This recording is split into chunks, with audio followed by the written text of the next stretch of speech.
Back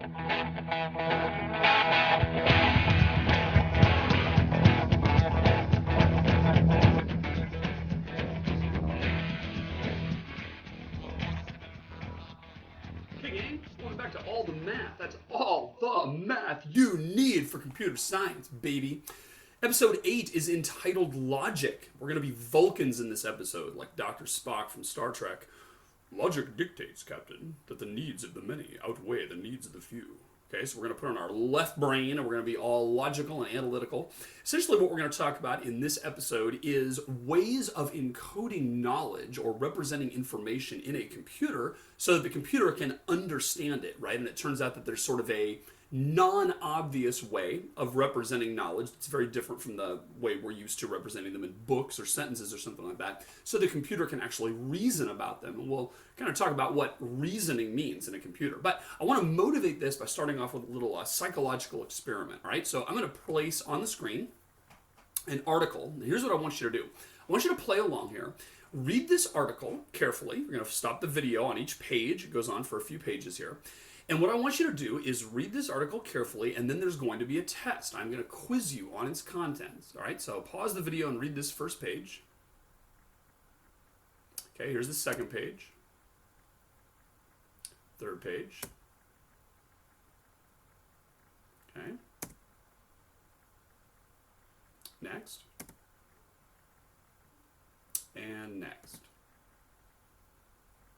All right, so that's the end of the article. Now, you have read that, you know there's going to be a quiz, you've kind of, understood it and stuff. Now I'm going to ask you a series of questions. There's actually going to be two groups of questions, Group A and Group B, and I want to see which ones you do better on, all right? So here we go. Here's the first question in Group A. What state did the event take place in?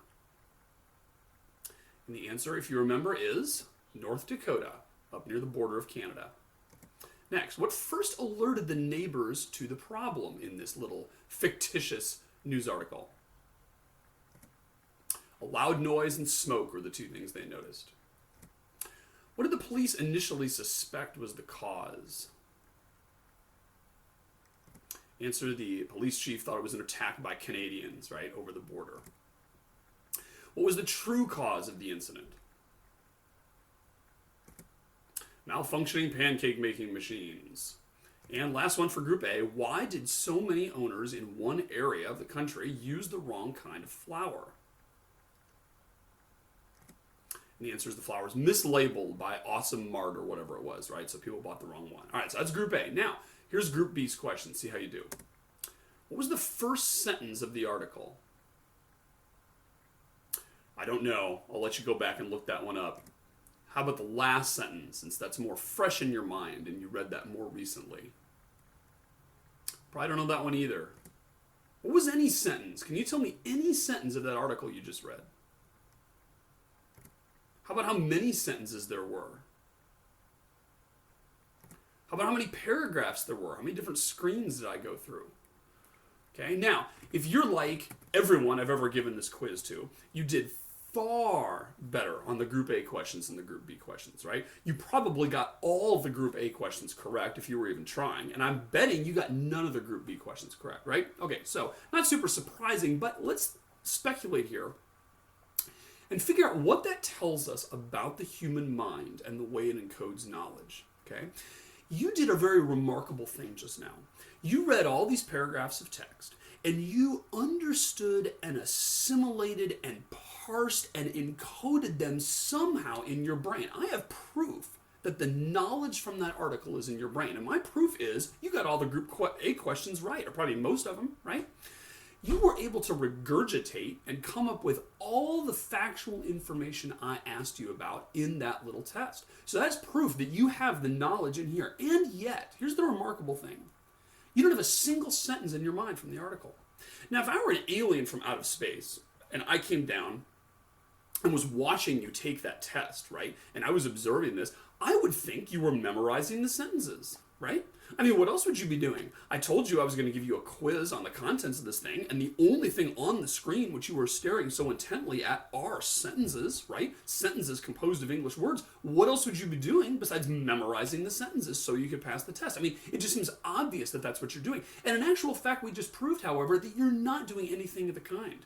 You couldn't come up with a single sentence in the end. So what you must have done is you must have read all these sentences and converted them into some other representation in your mind. And this is one of the principal things that cognitive psychologists or cognitive scientists study, is they ask questions about what is the nature of the knowledge in the mind. Ask yourself that right now. You got a lot of stuff in your mind right now.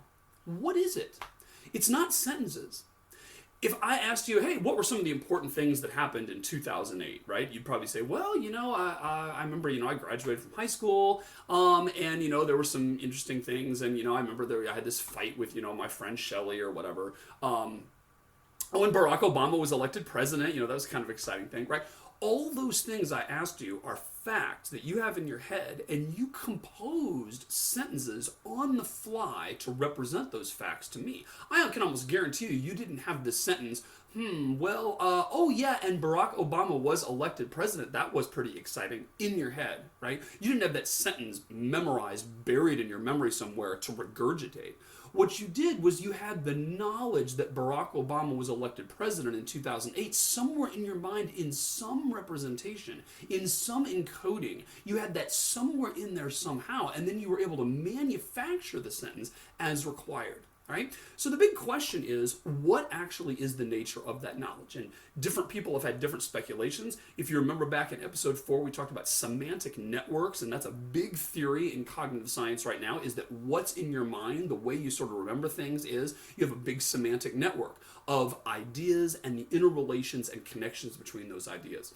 Another one, which we're going to talk about in this episode, has to do with predicate logic, is what we're going to talk about. And a lot of the so-called expert systems in artificial intelligence, especially some of the early ones that came about in the 80s, and really this has been an ongoing theme in artificial intelligence research, have talked about expressing and encoding and representing knowledge in terms of first-order predicate logic that we're going to be talking about in this class. You ask yourself, you see some science fiction movies with, Data on Star Trek or C-3PO in Star Wars or whatever, right? And they're these automated robots or androids or beings or whatever that can kind of, manufacture things, and they can interact with human beings, and, they can dialogue and stuff. Well, somewhere in their mind, somewhere in their CPU, somewhere in their circuitry, is some memory, right? No matter how you architect it, there has to be something in there that can remember facts and remember information so that they can learn and so that they can, dialogue intentionally and all that kind of stuff, right? So the question is, how is that represented in their brain? And one of the principal ways that artificial intelligence researchers have done that is representing that in terms of first-order predicate logic. And so that's sort of the baseline, foundational, bare bones way of expressing a fact so that it can be extracted, so that it can be reasoned about, so that it can be combined with other facts to deduce new facts. And that's one of the things we're going to be talking about in this episode. I don't mean to make it sound like it's all about artificial intelligence. There's all kinds of other applications in logic. I mean, this goes all the way to philosophy, right? And especially when we start talking about building a computer and doing the digital design, it's all based on the logic principles we're going to learn in this episode. But wanted to just whet your appetite with that, and we will talk about different ways of encoding knowledge so that it can be used.